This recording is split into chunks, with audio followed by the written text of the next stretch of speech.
Viral talk के साथ आप होस्ट सजाद हुसैन।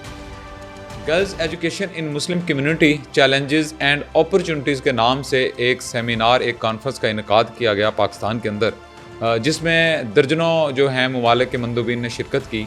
आज हम बात करेंगे कि आखिर ख़वातीन की तालीम और बच्चियों की तालीम इतनी इंपॉर्टेंट क्यों है और पाकिस्तान के अंदर इनको कौन कौन से चैलेंजेस का सामना है। इस पर बात करने के लिए आज की पॉडकास्ट में हमारे गेस्ट हैं मोहम्मद उमर फारूक साहब। अस्सलाम वालेकुम उमर साहब। वालेकुम सलाम। अच्छा उमर साहब, बताइएगा कि पाकिस्तान के अंदर जो बच्चियों की तालीम है, इनको दरपेश जो मेन बड़े बड़े चैलेंजेस हैं वो क्या हैं आपके? जी सजाद साहब, आज आपने एक बड़ा अच्छा अहम मौजू चूज़ किया है और अभी पिछले दिनों एक कॉन्फ्रेंस हुई थी इस्लामाबाद में और उसमें भी यही चीज़ फोकस की गई थी कि हमारी जो बच्चियां हैं पाकिस्तान में, school going, specially college going, university going भी, तो उसमें चैलेंजेस क्या दरपेश है। ऑब्वियसली हमारे जहन में जब भी कोई चैलेंजेस की बात आती है तो हम हमेशा ये सोचते हैं कि शायद बच्चियों को स्कूल भेजना जो है सबसे बड़ा चैलेंज वो है। लेकिन मेरा ये ख्याल है ज़ाती हैसियत में, जो हमने देखा है, अपने घरों में देखा है, अपनी बेटियों को देखा है, बहनों को, कज़न्स को या अपने कोलीग्स को, मेरे ख्याल में चैलेंज सिर्फ ये नहीं है कि बच्ची को स्कूल भेजना है। चैलेंज इसके अलावा भी है सजाद भाई। फॉर एग्ज़ाम्पल ट्रांसपोर्टेशन एक बहुत बड़ा चैलेंज है। आप देखें, जब आपकी बच्ची ने या बच्चे ने स्कूल जाना होता है तो उसको घर से लेकर स्कूल तक पहुंचने में कितनी दिक्कत का सामना करना पड़ता है। ऑब्वियसली गवर्नमेंट ने इस सिलसिले में कई दफ़ा इनिशिएटिव्स लिए भी हैं, लेकिन ये नाकाफ़ी है। इनिशिएटिव्स और होने चाहिए, क्योंकि वैन का ड्राइवर आप देखें, उसके बाद बस का ड्राइवर आप देखें, फिर रिक्शा देखें, किसी वक्त आपको शाम को देर हो जाती है आने में, जाने में देर हो जाती है, स्कूल में कोई क्लास का टाइम ज़्यादा हो सकता है, तो एक तो आने जाने की दिक्कत है। तो ट्रांसपोर्टेशन के हवाले से एक चैलेंज हो गया। दूसरा चैलेंज ये है फाइनेंशियल चैलेंज। मैं समझता हूँ बहुत बड़ा चैलेंज है। फॉर एग्ज़ाम्पल, चाहे वो सरकारी स्कूल हो और प्राइवेट स्कूल, तो खैर उसकी तो फ़ीस ही मान नहीं है, लेकिन प्राइवेट स्कूल हो चाहे सरकारी स्कूल हो, फ़ीस का अखराजात तो हैं, फिर उसके अलावा आने जाने के जो भी अखराजात हैं।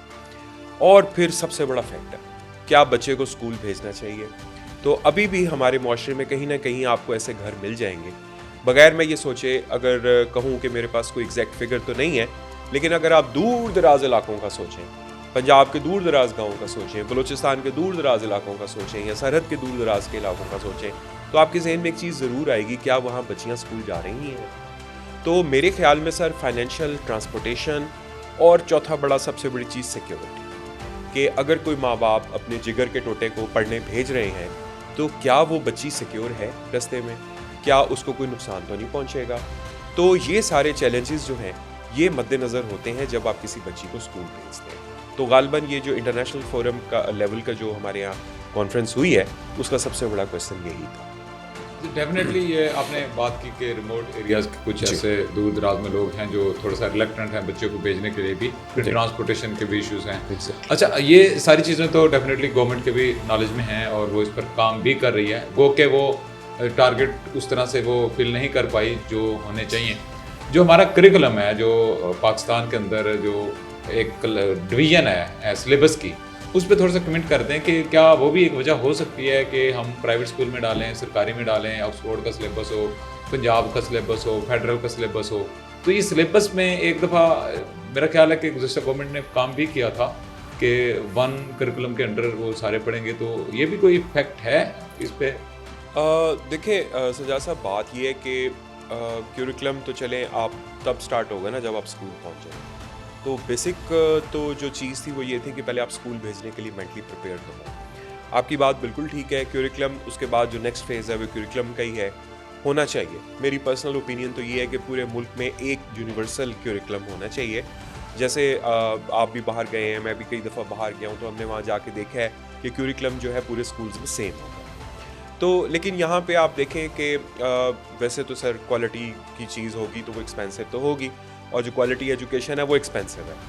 तो लेकिन और हर माँ बाप की ख्वाहिश होती है कि हम अपने बच्चे को अच्छी से अच्छी तालीम दिलवाएं। तो मेरा ये ख्याल है कि इस सिलसिले में कोई ऐसी कोई पॉलिसी शुरू करनी चाहिए गवर्नमेंट को, जिसमें बच्चों को कोई, जैसे आप सब्सिडी देते हैं बहुत सी चीज़ों पे, बच्चों को कोई सब्सिडी मिले, उनके पेरेंट्स के लिए कोई थोड़ा सा फाइनेंशियल बर्डन कम हो, क्योंकि वो बच्चे देखें ना अच्छी तालीम हासिल करेंगे तो पाकिस्तान के लिए काम आएंगे। जब पाकिस्तान के लिए काम आएंगे तो आपका मुल्क तरक्की करेगा, then they can return that money in some other form. तो ये बात आपकी करिकुलम वाली बिल्कुल ठीक है, यूनिवर्सल करिकुलम होना चाहिए और ये डिस्पैरिटी ख़त्म होनी चाहिए। इस जो कॉन्फ्रेंस के अंदर ये बड़ा एक ज़बरदस्त पाकिस्तान का एक काविश थी कि इनकाद किया उन्होंने, तकरीबन 23 प्लस जो है मुख्तलिफ ममालिक के जो मंदूबीन हैं उन्होंने शिरकत की। इसके अंदर काफ़ी स्पीचेस भी हुई हैं, जिसमें मलाला यूसुफजई ने भी स्पीच किया है। इसके अलावा सऊदी अरब से डेलीगेशन थे, मिस्र से, बाकी कंट्रीज से भी। इसमें जो प्राइम मिनिस्टर शहबाज शरीफ साहब हैं उन्होंने भी स्पीच किया है और उन्होंने कहा है कि तकरीबन 20 मिलियन के अबाउट जो बच्चे हैं, जिनमें बच्चियाँ भी शामिल हैं, वो अभी तक स्कूल में नहीं जाती। तो ये क्या गवर्नमेंट को इस पर कुछ सीरियस नहीं होना पड़ेगा? ये तो बहुत बड़ी तादाद है उन बच्चों की जो स्कूल में नहीं जा पा रहे, और क्या अभी तक ऐसी गवर्नमेंट ने पॉलिसी प्रेजेंट क्यों नहीं की कि वो बताए कि हमने 2025 के अंदर इतने बच्चों को हमने करना है और फिर 2026 तक ये हमारा टारगेट है और हम 2028 तक इसको चेज़ कर लेंगे। अब तक ऐसा क्यों नहीं हो पाया? जी, बड़ा कंसर्न क्वेश्चन है आपका, और इस प्लेटफॉर्म से हम समझते हैं कि हमने कई कंसर्न पेरेंट्स की भी बात की है। 2 करोड़ बच्चियों का वो कह रही हैं, मलाला और प्राइम मिनिस्टर भी इंडोर्स कर रहे हैं कि वाकई इतनी बच्चे और बच्चियाँ, हाँ जी, और 1.25 करोड़ बच्चियाँ जो है स्कूल गोइंग नहीं हैं, तो ये बहुत बड़ा रेट है। और अगर आप 51% आबादी, पाकिस्तान की मेजॉरिटी आबादी 51% औरतों की है, ख़वातीन की है, और अगर आप दुनिया की पॉपुलेशन देख लें तो वहाँ भी मेजॉरिटी ख़वातीन की है। तो एक बात तो सजाद साहब तय है कि आधी दुनिया को स्कूल ना भेज के आप कोई कौम की खिदमत तो नहीं कर रहे, ना ही नेशनल इकोनॉमी में इस चीज़ का कोई फ़ायदा होने वाला है। तो बेहतरीन बात यह है कि जो 51% पॉपुलेशन है, जो remaining part of the society है, आप उसको एजुकेशन के स्ट्रीमलाइन में लेके आए। तो मैं ये समझता हूँ कि कोई भी पॉलिसी या लॉ बनने से पहले उस पर डिबेट तो होती है सर, और सबसे बड़ी डिबेट यही है कि वो क्या चैलेंजेस हैं जो हमें बाकी बच्चियों को स्कूल भेजने से रोक रहे हैं। ये कॉन्फ्रेंस डेफिनेटली उस चैलेंज को एड्रेस करने के लिए ही मुनक्कद की गई थी। और आप सबसे बड़ी चीज़ ये देखें, जो इसमें सबसे खुशी की बात है, जो शायद बहुत से लोगों की नज़र से मैं समझता हूँ ओझल है, कि आप ये देखें कि कौन से ममालिक थे जो इस कॉन्फ्रेंस में पार्टिसिपेट कर रहे थे, यानी कि सारे मुस्लिम कंट्रीज़ थे। और ये एक इंतहाई खुशाइन बात है कि मतलब एक ज़माना था कि शायद ख़वातीन की तालीम के हवाले से कोई ऐसे एम्बागोज़ थे, कोई रिस्ट्रिक्शंस थी, क्योंकि अगर हम लोग तो हैं भाई मुस्लिम, ठीक है, हमारे नबी पाक का इरशाद है कि इल्म हासिल करना हर मुसलमान पर फ़र्ज़ है। तो ये बात तो उन्होंने कितने अरसे पहले कह दी है। तो अगर आपने आधी आबादी को इल्म नहीं दिया, तो मेरा ये ख्याल है कि ऐसे स्टेप्स लेने चाहिए कि ये भी तालीम हासिल करें। हाँ, जो उनको चैलेंजेस हैं, अब देखें सारी दुनिया के मुस्लिम कंट्रीज़ पाकिस्तान आए, इससे पाकिस्तान का एक बड़ा पॉजिटिव इमेज जो है पूरी दुनिया में गया है कि पाकिस्तान इस चीज़ के लिए कितना सीरियस है। और घर बिठा के अगर आप बेटियों को तालीम नहीं हासिल करने देंगे, तो वो मुल्क को कौम के किसी फ़ायदे के लिए, ना वो अपने हस्बैंड के लिए, ना अपने फादर के लिए किसी काम की है। तो एक जो पढ़ी लिखी बाशऊर बच्ची होती है, वो पूरी एक फैमिली के लिए भी बहुत बड़ा एसेट होती है, क्योंकि उसने आगे तालीम देनी होती है पूरी एक नस्ल को। तो ये पढ़ाई के लिए सर इनको ज़रूर इक़दाम करने चाहिए। जी बिल्कुल, ऐसे कहा जाता है ना कि अगर माँ पढ़ी लिखी है तो डेफिनेटली जो फैमिली होगी वो भी पढ़ी लिखी होगी। अच्छा, इसमें लेफ्टिनेंट जनरल हैं निगार जौहर साहिबा, उन्होंने भी स्पीच की और उन्होंने कुछ अपने जो हैं तअस्सुरात भी उन्होंने बताए। उन्होंने कहा कि पाकिस्तान के अंदर या ऑल ओवर द वर्ल्ड ख़वातीन को फैसला साजी और पॉलिसी साजी के अंदर उनको बढ़ चढ़ कर आना चाहिए।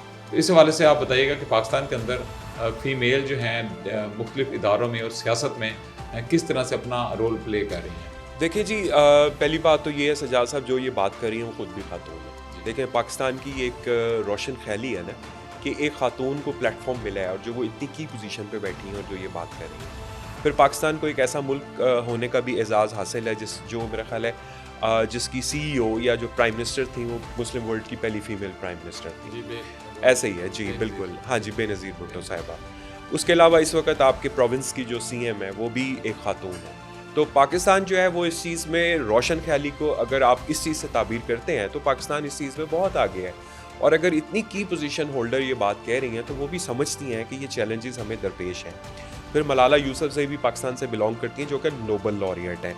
आप बेशक उनके हवाले से किसी भी तरह की बात करें, लेकिन नोबल इनाम तो उन्होंने लिया है। और नोबल इनाम याफ्ता एक लड़की अगर वो ये कहती है कि मैं मुल्क में तालीम के लिए कुछ करना चाहती हूँ, उसका मतलब है पूरी दुनिया का इमेज वो अपने साथ लेके आ रही है, जिसका ऑब्वियसली पाकिस्तान को फ़ायदा होगा। और अब इसको अम्ब्रेला कौन कर रहे हैं? मुस्लिम कम्युनिटीज़ के कंट्रीज़ कर रहे हैं। यानी कि 40 के 40 मुल्क आपके सामने बैठे हैं, जिसमें कतर है, इजिप्ट है, इंडोनेशिया है, टर्की है, साउदीन एम्बेसडर्स हैं या और जो बड़े डिग्नेटरीज आए हैं। तो फिर अब किस चीज़ का यानी कि वो रह गया है बच्चियों को? नेबर कंट्री हमारा नहीं है, अफगानिस्तान की शिरकत। हाँ बिल्कुल, आप ठीक कह रहे हैं सजा साहब। देखें अब बात पता है कि अगर for example for the sake of the argument हम कह लेते हैं मुल्क में पाकिस्तान दुनिया में 42 मुस्लिम कंट्रीज हैं, ठीक है। अब 41 कंट्रीज के मुंदबीन यहाँ बैठे हैं, ठीक है ना सर। अब एक कंट्री ऐसा है जो फैसला नहीं कर पा रहा, तो मेरा ये ख्याल है कि जो 41 मुंदबीन हैं उनका इम्पैक्ट उस कंट्री पे तो होगा। क्या वो सऊदीया की बात नहीं सुनेगा?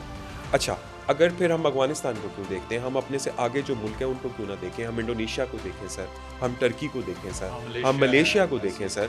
वहाँ पे देखें पॉपुलेशन ग्रो, मतलब उन्होंने कितनी एजुकेशन हासिल की है। तो इंशाल्लाह मुझे उम्मीद है कि ये जितने मिंदोबीन आए थे या जो इसके अंदर पार्टिसिपेंट्स थे वो किसी वक्त अफगानिस्तान को समझाएंगे, वो इनकी बात क्यों नहीं सुनेंगे? बिल्कुल सुनेंगे, उन्होंने दुनिया से कट ऑफ होकर तो नहीं रहना। और जब उनकी बात सुनेंगे तो इंशाल्लाह वो वहाँ पे भी एजुकेशन का फ़रोग होगा। और फिर आपने जहाँ से बात शुरू की थी, एक औरत को सर पढ़ के ही उसके हकूक़ समझ आएंगे ना। वोटिंग का राइट उसको मिलेगा, उसने तालीम हासिल करनी है, फिर वो अपनी बेटी को तालीम देगी, उसको अपने हकूक़ का तभी पता लगेगा जब वो इल्म हासिल करेगी।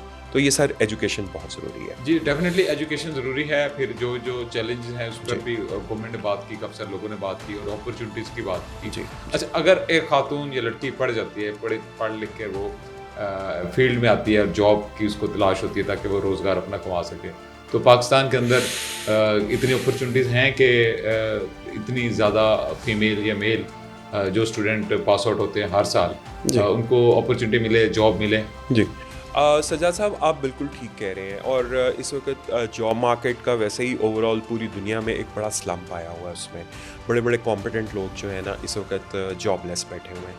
अगर उस फैक्टर को हम साइड पे कर दें और अपने स्कूल्स को देखें, अपनी यूनिवर्सिटीज़ को देखें, या आप और मैं यहाँ जहाँ जॉब करते हैं, तो वहाँ हम अगर हम तनासुब देखें तो 20 में से 8 या 9 लड़कियाँ ज़रूर होंगी, काम कर रही होंगी।